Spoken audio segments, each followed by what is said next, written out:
Henny Rahman umumkan hamil anak Alvin Faiz. Setelah banyak bertanya-tanya soal kebenaran kabar kehamilannya, Henny Rahman akhirnya memberikan pernyataan resmi. Lewat akun Instagram miliknya, Henny Rahman mengatakan sedang mengandung anak Alvin Faiz.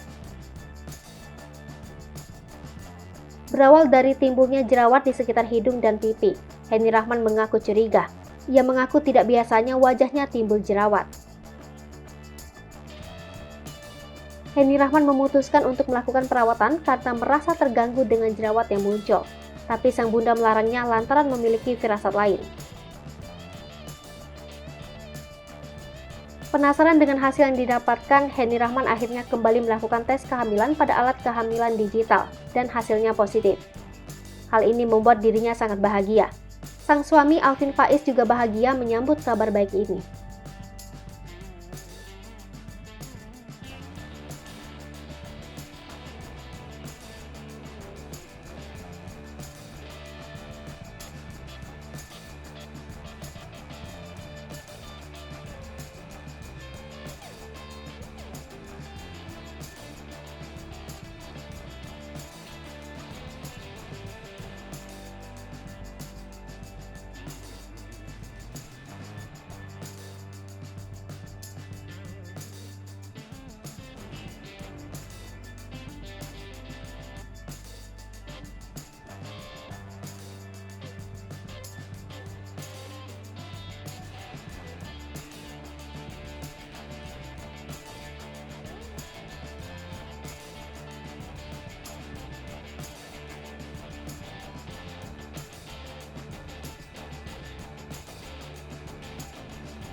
Hai pemirsa Sri Popo TV, jangan lupa komen, like, dan subscribe, serta tonton terus berita-berita terupdate lainnya ya.